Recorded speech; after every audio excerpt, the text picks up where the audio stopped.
Welcome to sports live presented by cool. আপনাদের সঙ্গে আছি আমি রঞ্জন শান্ত। আইসিসি নারী বিশ্বকাপ বাছাই পর্বে স্কটল্যান্ড নারী দলের বিপক্ষে লড়ছে বাংলাদেশ নারী দল। টসে জিতে আগে ব্যাট করে নির্ধারিত 50 ওভারে বাংলাদেশ দলের সংগ্রহ 6 উইকেটে 276, জবাবে স্কটল্যান্ডের সংগ্রহ 3 উইকেটে 72 রান। টসে জিতে আগে ব্যাট করার সিদ্ধান্ত নেন বাংলাদেশ অধিনায়ক নিগার সুলতানা জ্যোতি। দলীয় 35 রানে প্রিয়ানাজ চ্যাটার্জির বলে আউট হন ওপেনার ইসমা তানজিম। তিনে নামা শারমিন আক্তার সুপ্তার সঙ্গে এরপর জুটি গড়েন অন্য ওপেনার ফারজানা হক পিঙ্কি। দুজনেই নিজেদের 50 পূরণ করেন। 79 বলে 57 রান করে সুপ্তা আউট হলে ভাঙে 103 রানের জুটি। এরপর ছোটখাটো একটা ব্যাটিং কলাপসের শিকার হয় বাংলাদেশ। 38 রানের মাঝে হারায় 3 উইকেট। 50 পেয়েছেন অধিনায়ক জ্যোতিও। তার 59 বলে 83 রানের ঝড়েই নিজেদের সর্বোচ্চ ওয়ানডে দলীয় সংগ্রহ পায় বাংলাদেশের নারীরা। ধারাবাহিক পারফরমেন্সের স্বীকৃতি পেলেন বাংলাদেশ নারী দলের অধিনায়ক নিগার সুলতানা জ্যোতি, ব্যাটার শারমিন আক্তার সুপ্তারা। আইসিসি নারী বিশ্বকাপ বাছাই পর্বের 3 ম্যাচেই ধারাবাহিক অধিনায়ক নিগার সুলতানা জ্যোতি। থাইল্যান্ডের বিপক্ষে সেঞ্চুরির পর আয়ারল্যান্ডের বিপক্ষে 50, স্কটল্যান্ডের বিপক্ষে আবার জ্যোতির ব্যাট থেকে এসেছে অপরাজিত 83। এমন পারফরমেন্সে 16 ধাপ এগিয়ে ক্যারিয়ার সেরার 17 নম্বরে উঠে এসেছেন জ্যোতি। থাইল্যান্ডের সঙ্গে অপরাজিত 94 রানের পর স্কটল্যান্ডের বিপক্ষেও 50 পেয়েছেন শারমিন আক্তার সুপ্তা। তিনিও 11 ধাপ এগিয়ে উঠেছেন 29 নম্বরে। লেগ স্পিনার রাবেয়া 7 ধাপ এগিয়ে উঠে এসেছেন 23 নম্বরে। আরেক লেগি ফাহিমা আক্তার আছেন 48 নম্বরে। বাংলাদেশ ক্রিকেট বোর্ডে অভিযান চালিয়েছে দুর্নীতি দমন কমিশন। বিপিএলে টিকিট বিক্রির অনিয়ম, তৃতীয় বিভাগ কোয়ালিফায়ারে অংশগ্রহণ ফি এর পরিমাণ বাড়ানো আর মুজিব শতবর্ষের কনসার্টে 19 কোটি টাকার অনিয়মের অভিযোগ পেয়ে এই অভিযান চালায় দুদক। এই অভিযানে দুদককে সব ধরনের সহযোগিতা করার কথা বলছে বিসিবি। দুপুর 12টা বাংলাদেশ ক্রিকেট বোর্ডে অভিযানে আসে দুদকের একটি দল। বিসিবিতে অভিযানে আসেন দুদকের 3 কর্মকর্তা। তবে এই অভিযানের কারণ তখনও অনেকের অজানা। টিকিট বিক্রি 15 কোটি 7 লাখ টাকা হয়েছে টোটাল, তৃতীয় থেকে দশম পর্যন্ত। আর ঠিক আমরা যে লাস্ট আসরটা বলছি 11তম আসর, সেখান থেকে টিকিট বিক্রি থেকে 12 কোটি 25 লাখ টাকা আয় হয়েছে। এবং দুদকের এই অভিযানের নেপথ্যে আছে যমুনা টেলিভিশনের অনুসন্ধান। গত 22 ফেব্রুয়ারি স্যাটারডে নাইট স্পোর্টসে বিপিএল এর তৃতীয় আসর থেকে টিকিট বিক্রির অসঙ্গতি তুলে ধরা হয়। বিষয়টি নজরে আসে দুদকের, যার পরিপ্রেক্ষিতে এই অভিযান। গত 8 বছরে তৃতীয় থেকে দশম আসর পর্যন্ত 15 কোটি টাকা আয় দেখানো হয়েছে। কিন্তু বিসিবি যখন নিজেরা দায়িত্ব নিল যে আমরাই টিকিট সেল করব, তখন 11তম আসরে আয় দেখানো হয়েছে প্রায় 13 কোটি টাকা। সেগুলো রেকর্ডপত্র পর্যালোচনা করে আমরা দেখব যে আসলে এটার প্রকৃত কারণটা কি। তবে কেবল টিকিট বিক্রির অনিয়ম নিয়েই তদন্ত করতে আসেনি দুদকের কর্মকর্তারা। আরও 2টি অভিযোগও ছিল। তৃতীয় বিভাগ কোয়ালিফায়ারের জন্য গেল কয়েক বছরে 5 লাখ টাকার বিশাল পার্টিসিপেশন ফি করায় অংশগ্রহণ কমে যায় ব্যাপক হারে। তবে ফারুক আহমেদের বোর্ড আসার পর পার্টিসিপেশন ফি কমিয়ে আবারও করা হয় 1 লাখ টাকা, আর তাই এবার অংশ নিচ্ছে 60 দল। তৃতীয় বিভাগ কোয়ালিফায়ারের এই অনিয়মের পাশাপাশি মুজিব শতবর্ষ কনসার্ট আয়োজনেও ব্যাপক দুর্নীতির অভিযোগ পেয়েছে দুদক। দুদকের কাছে অভিযোগ আছে এই কনসার্টে অন্তত 19 কোটি টাকার অনিয়ম হয়েছে। কেন আগের বছরগুলোতে 2টা বা 3টা টিম অ্যাপ্লাই করত ক্লাব কোয়ালিফাইং এর জন্য, আর এখন কেন একসাথে 60টা টিম অ্যাপ্লাই করেছে? বোর্ডের কোনো প্রভাব ছিল কিনা এই 3rd ডিভিশন কোয়ালিফাইং এর যে সিলেকশন প্রক্রিয়ায়? মুজিব 100-এ 25 কোটি টাকার মতো হচ্ছে খরচ দেখানো হয়েছে, বাট অ্যাকচুয়াল খরচ হয়েছে 7 কোটি সামথিং। এখানে প্রায় 19 কোটি টাকা খরচ দেখানো হয়নি। দুর্নীতি দমন কমিশনের এই অভিযানে নিশ্চিতভাবেই ইমেজ সংকট হবে বিসিবির। তবে দুদককে সব ধরনের সহযোগিতা করার আশ্বাস দিয়েছে বিসিবি। আমাদের কাছে এই সংক্রান্ত যে সমস্ত ইনফরমেশন বা যে সমস্ত তথ্য বা ডকুমেন্টস আছে, এগুলো ওরা চেয়েছেন। আমরা আমাদের রিলেভেন্ট ডিপার্টমেন্টকে বলেছি যে তথ্য বা উপাত্ত ওনারা চাচ্ছেন সেগুলো দিয়ে ওনাদের সার্বিকভাবে সহযোগিতা করার জন্য, এবং আমরা আমাদের দিক থেকে সর্বাত্মক সহযোগিতা করতে পারি। হাসানুর রহমান, যমুনা স্পোর্টস, ঢাকা। বিসিবিতে দুদক এই শিরোনাম কিংবা এই খবর হয়তো এর আগে আর আসেনি, হয়তো বলাটা ভুল, আসেইনি। সুতরাং একটা গুরুত্বপূর্ণ খবর বলতে হয়, এবং কেন এলো সেই খবরগুলো এসছে। তবে এর ভেতরের খবর একটু জানতে চাই। আজকে স্টুডিওতে গল্প করতে চাই। আমাদের সঙ্গে যুক্ত হবেন Tahmid Amit, sports editor Jamuna Television. তাকে স্বাগত জানাচ্ছি অনেকদিন পর স্টুডিওতে। কেমন আছেন অমিত ভাই? প্লিজ বসবেন। আপনি মানে এই যে পদমর্যাদা ভারী হওয়ার পর কমই পাই আপনাকে, বিষয়টা কি? না, সেটা মানে কাজও কম করা হয় সম্ভবত, সেই জন্য না, কাজ আগের মতোই করছেন। এই যে বিসিবিতে খেলায় যে গোল দেয় মানে স্ট্রাইকার, তাকে নিয়ে তো আলোচনা হবে, খুব স্বাভাবিক। কে কোচ, কে বাইরে, তাকে নিয়ে আলোচনা খুব স্বাভাবিক। দিন শেষে কিন্তু ভেতরে খবরটা ইম্পর্টেন্ট। কিন্তু এই যে স্ট্রাইকটা করলো হঠাৎ করে যে দুদক বিসিবিতে, আপনি আপনার এই লম্বা ক্যারিয়ারে নিশ্চয়ই প্রথমবারের মতো এরকম, দুদক যদিও ফর্ম করেছে তো অনেক পরে, তার আগেও কোনো এরকম ধরনের অডিট হয়েছে কিনা সেটাও একটা প্রশ্নের ব্যাপার। তিনটা যে ব্যাপার এসছে আসলে, মুজিব যে শতবর্ষ সেটা উদযাপনের জন্য ওখানে একটা 25 কোটি দেখিয়ে সেখানে একটা 7 কোটির খরচ বিল দেয়া, 19 কোটির একটা ঘাপলা, বিপিএল এর আসর 3 থেকে 10 এখানে একটা টিকিট বিক্রির টাকা, সেই সঙ্গে তৃতীয় বিভাগ ক্রিকেট বাছাই, সব মিলিয়ে এটা কি মানে কোন দিকে যাচ্ছে একটু পরিষ্কার করলে? আসলে আমার খুব বেশি যে অবাক হয়েছি তা না, দুদক গিয়েছে হয়তো বা তাদের রুটিন ওয়ার্কের মধ্য দিয়ে হতে পারে। আমরা টানা যমুনা টিভি স্পোর্টস, মানে আমরা যে স্যাটারডে নাইট স্পোর্টস করি, এখানে টানা অনেকগুলো কাজ করেছিলাম। একটা বিষয় আমার এই দুদকের অভিযানে গেছেন যে তারা ফার্স্ট ডিভিশন কোয়ালিফাইং যে রাউন্ড, সেখানে তারা প্রশ্ন তুলেছেন, প্রশ্ন করতে পারেন। তারা আসলে 5 লাখ টাকা করে আসলে আগের কমিটি নানা কারণে এটা প্রতিবন্ধকতা তৈরি করে রেখেছিল, মানে আপনি যদি খেলতে চান 5 লাখ টাকা এন্ট্রি ফি দিতে হবে, যেটা এখন কমানো হয়েছে। সেটা নিয়ে আপনি কিভাবে প্রশ্ন তুলবেন আমি জানি না। 5 লাখ টাকা তো করেছে, এখন আপনি নৈতিকতা নিয়ে প্রশ্ন তুলতে পারেন, কেন এটা করা হলো। সেখানে অন্য টাইপের দুর্নীতি হয়েছে, কাগজে কলমে অর্থনৈতিক দুর্নীতি হয়েছে, সেটা আমার মনে হয় না। আরেকটা প্রশ্ন থেকে যায় যে বিসিবিতে তারা বলেছেন যে বিপিএল এর যে টিকিট বিক্রির আয়টা, এটা নিয়ে আমরা কমপ্লিটলি দেখিয়েছি। আমাদের যে রিপোর্টটা তারা সেটাকেই বলছেন যে তৃতীয় থেকে 10ম আসর পর্যন্ত, যেটা আমরা হিসেবে দেখিয়েছিলাম আমার মনে আছে, 15,60,00,000 টাকা ইনকাম হয়েছে। আমি একজন এক্স্যাক্টলি বলি, 15,60,53,943 টাকা। আমি বলছি কিন্তু 42 না, 943 টাকা।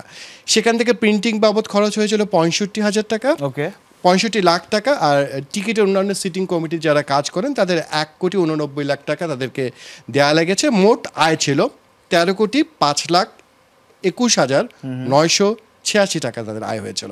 আর এবছর যে বিপিএল হলো 11তম আসর, সেখানে বিসিবির আয় হয়েছে 13,25,00,000 টাকা। প্রশ্ন তারা এখানে করেছেন যে আগের 8টা আসরের মাত্র 15 কোটি টাকা আপনারা আয় করলেন, এখন করলেন কি জন্য?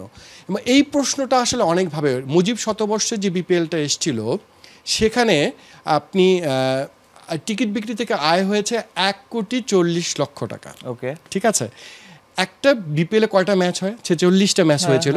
46টা ম্যাচ থেকে আপনি আয় করেছেন 1,40,00,000 টাকা, মানে 70। আপনি যদি প্রত্যেকটা টিকিট মিনিমাম, আপনি দামি দামি টিকিট বিক্রি করেছেন সেসব বাদ দিলাম, আপনি যদি 200 টাকা করে একটা টিকিট ধরেন, তার মানে 70,000 টিকিট বিক্রি করেছেন। 46টা ম্যাচে 70,000 মাত্র, মানে প্রত্যেক ম্যাচে 1,500 করে টিকিট বিক্রি করছেন আপনি। এটা কি সম্ভব?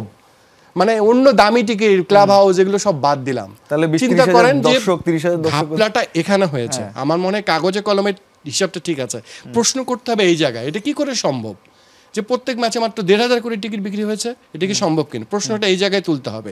আমি ঠিক একটা জিনিস মাথায় আসেনি যে 25 কোটি টাকার কোথা থেকে আসে। মুজিব শতবর্ষটা বিসিবি নিজে আয়োজন করেছিল।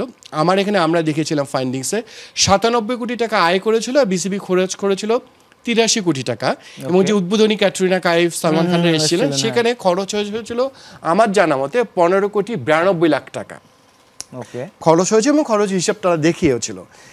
এখানে প্রশ্ন থাকে যায় যে এত টাকা কিভাবে খরচ হয়। 2011 সালে বিশ্বকাপে যে উদ্বোধনী অনুষ্ঠানটা ওয়ার্ল্ড র্যাঙ্কিংয়ে 2 নাম্বার, সেটাতে আমরা মাত্র 11 কি 12 কোটি টাকা খরচ করেছিলাম। সেখানে আপনি একটা বিপিএল উদ্বোধনী অনুষ্ঠানে এত টাকা কিভাবে খরচ হয়? স্পেসিফিকভাবে আমার বিশ্বাস ছিল দুদক যখন যাবে এই প্রশ্নগুলো স্পেসিফিক হলে আরো বেশি ভালো হতো। কিন্তু 25 কোটি টাকা যখন বলা হলো যে খরচ হয়েছে, তখন 7 কোটি টাকার বিল কেন দেয়া হলো? এটা আমার ঠিক ক্লিয়ার না। আপনি 25 কোটি টাকা বরাদ্দ হয়েছে, যারা ওই সময় দুর্নীতি করেছেন তারা এত বোকা যে 7 কোটি টাকার হিসাব দিয়েছে। আমি জানি না, কাগজটা দেখলে আরো ক্লিয়ার হতাম। তারা তো 25 কোটি টাকার হিসাব দেবে, মানে 2 লাখ টাকার খাওয়ার হিসাব হয়তো বা তারা দেখিয়ে দিয়েছে। প্রশ্ন তুলবেন ওইখানে যে একবেলা আপনি 2 লাখ টাকা খেলেন কিভাবে? কিন্তু তারা মাত্র 25 কোটি টাকা খরচ করে 7 লাখ টাকার হিসাব দেখিয়েছেন। আমার কাছে ব্যাপারটা কোথাও একটা মনে হচ্ছে কোনো একটা ইনফরমেশন। এটা যদি আরো আগায়, বিসিবি সহযোগিতা করবে, কিন্তু দুদক যদি আসলেই অভিযোগটা প্রমাণ করতে পারে, সেক্ষেত্রে আইসিসি কিংবা অন্য কোনো সমস্যা এদিকে আসতে যাচ্ছে কিনা? যদিও এটা আগের বোর্ড কর্তাদের আগের বোর্ড কথা এবং বিসিবি সভাপতি ফারুক আহমেদ যিনি এসেছেন তিনি আসলে এবারে বিপিএল করে দেখিয়েছেন যে আয় করা যায়, প্রশ্নটা এই জন্য আসছে। কিন্তু আমার খুব অবাক লেগেছে বিসিবি যারা দায়িত্বে এসেছেন এবার তারা কিন্তু শুরুতেই বলেছেন একটা অডিট কোম্পানি নিযুক্ত দেওয়া হয়েছে সমস্ত অর্থনৈতিক বিষয়গুলো দেখবার জন্য। তাই দুদক আসার আগে তাদের কাজ তো শেষ হয়ে যাওয়ার কথা ছিল, প্রশ্ন তোলার কথা ছিল। মুখে মুখে বললে হবে না এটা দুর্নীতি করেছেন, উনি দুর্নীতিবাজ ছিলেন। আপনাকে স্পেসিফিক হতে হবে যে ওই টাকা এখান থেকে সরানো হয়েছে, স্পেসিফিকভাবে এখন পর্যন্ত কিন্তু কেউ বলতে পারেনি। এছাড়া কিন্তু অসংখ্য রঞ্জন দুর্নীতির জায়গা আছে। তারা বলছে এআর রহমানের কনসার্টে আমি যতটুকু জানি 2,46,00,000 টাকা একজন বিসিবির ব্যক্তির টাকা বিল তুলেছিল।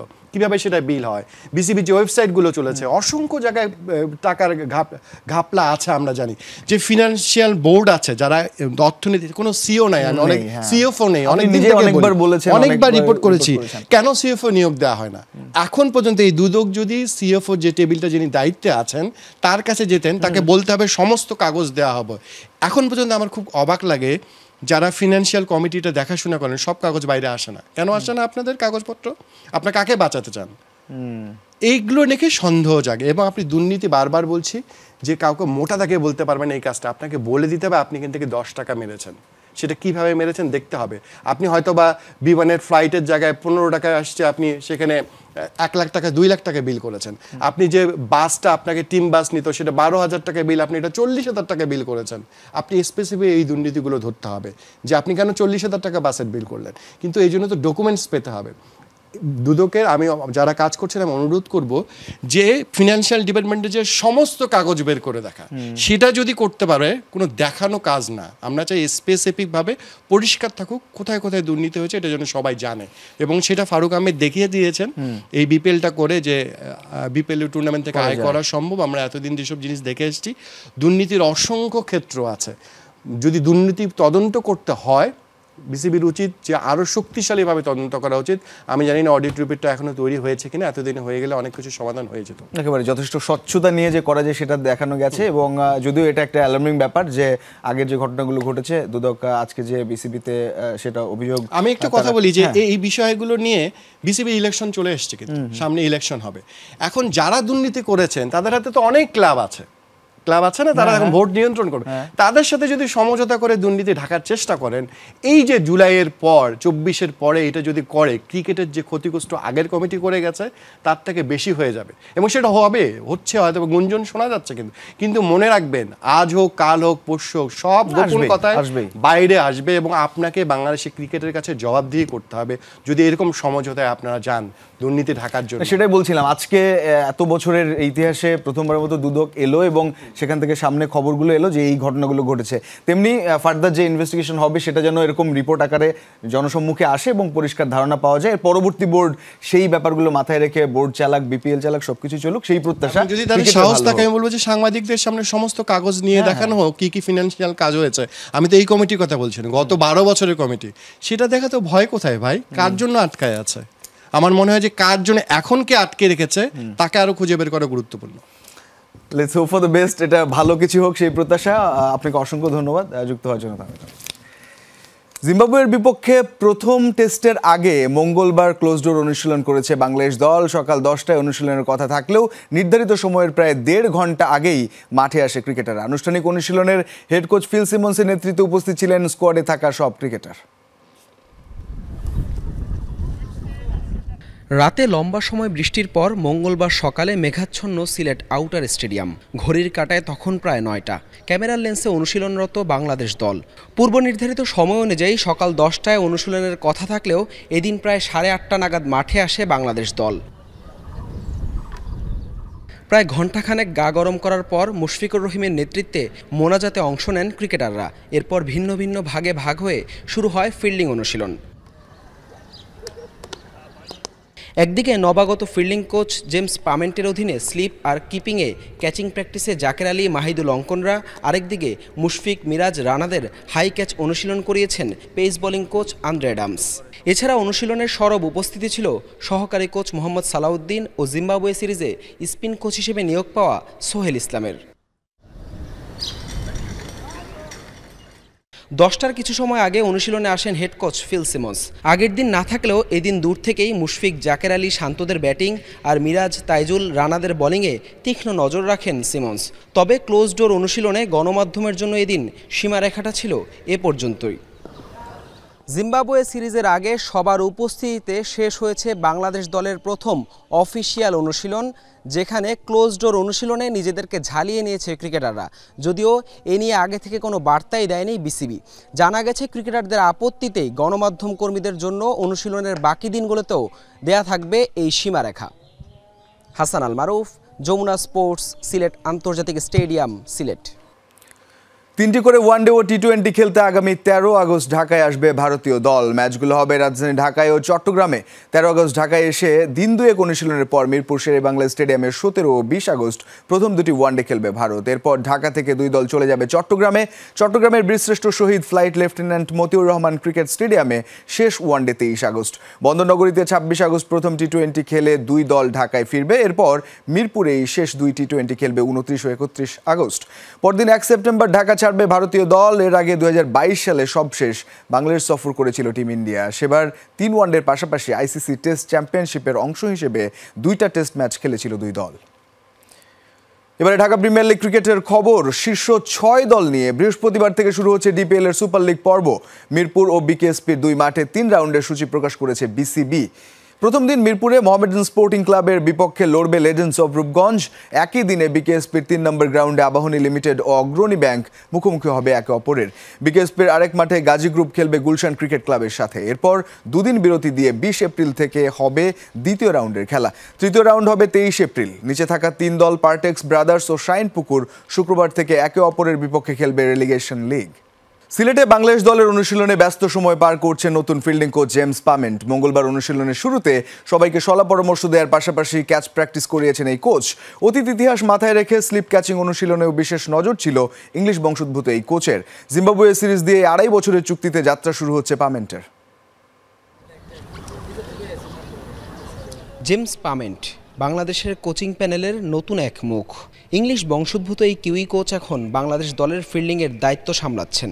জিম্বাবুয়ের বিপক্ষে টেস্ট সিরিজকে সামনে রেখে ইতিমধ্যেই দলের সাথে কাজ শুরু করেছেন এই ফিল্ডিং কোচ। মঙ্গলবার সকালে অনুশীলনে ব্যস্ত সময় পার করেছেন পামেন্ট। শুরুতেই দলের সবাইকে সলা পরামর্শ দিয়েছেন এই কোচ।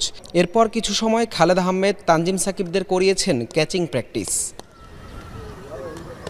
সবশেষ ফিল্ডিং কোচ শেন ম্যাকডারমটের অধীনে স্লিপেও ক্যাচিংয়ে বেশ নড়বড়ে ছিল টাইগার ফিল্ডাররা। তবে জিম্বাবুয়ের প্রস্তুতি হিসেবে এদিন জাকের আলী, মাহিদুল অঙ্কন, মেহেদি মিরাজ, শান্ত, জাকিরদের আলাদা করে স্লিপে ক্লাস নিয়েছেন পামেন্ট।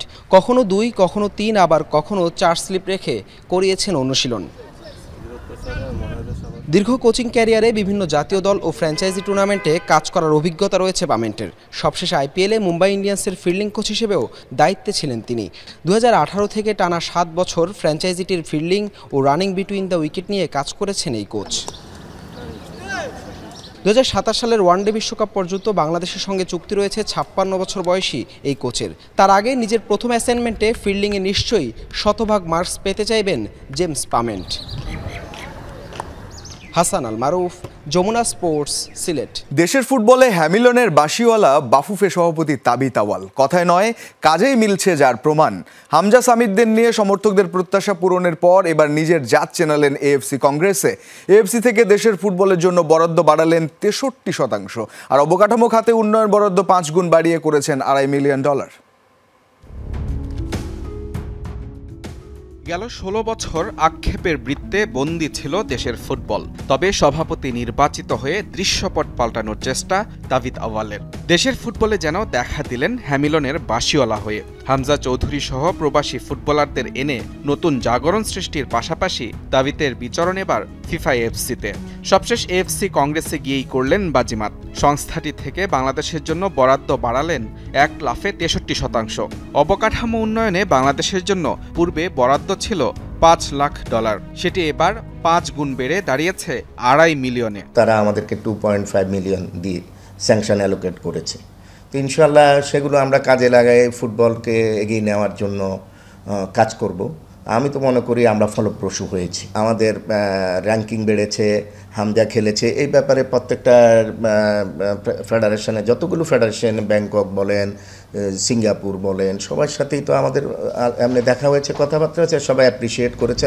শুধু তাই নয়, কংগ্রেস চলাকালীন এশিয়ার শক্তিশালী সব ফুটবল ফেডারেশনের কর্তাদের সঙ্গে করা দ্বিপাক্ষিক বৈঠকে আদায় করেছেন উন্নয়ন সহযোগিতার আশ্বাস। জাপানের সাথে করেছি, কাতারের সাথে করেছি, সৌদি আরবের সাথে করেছি। তারা সবাই বাংলাদেশের পাশে, বাংলাদেশ ফুটবল ফেডারেশনের পাশে দ্বিপাক্ষিক সম্পর্ক বৃদ্ধি করার আগ্রহ প্রকাশ করেছেন। তারা আমাদের এখানে খেলাধুলায় আসবে রেফারির উন্নয়নের জন্য, রেফারি একাডেমি উন্নয়নের জন্য এবং প্লেয়ারের উন্নয়নের জন্য কাজ করবে। তবে বাফুফের গলার কাটা হয়ে দাঁড়িয়েছে বিগত কমিটির সময়ে নেওয়া একটি উদ্যোগ। কক্সবাজারে কয়েক দফা পরিদর্শন শেষে বিএফএফ টেকনিক্যাল সেন্টারের জন্য জায়গা দেখিয়ে ফিফা ফরওয়ার্ড ফান্ডের জন্য বাজেট নিয়ে আসলেও আজ পর্যন্ত জমি বুঝে পাওয়া যায়নি। আগামী 31 ডিসেম্বরের মধ্যে এ বিষয়ে সুরাহা না মিললে ফেরত যাবে ফিফার সেই বরাদ্দ। মুজরা বিন তারেক, যমুনা স্পোর্টস, ঢাকা। এই ছিল আজকের স্পোর্টস লাইভ। এতক্ষণ সঙ্গে থাকার জন্য ধন্যবাদ সবাইকে।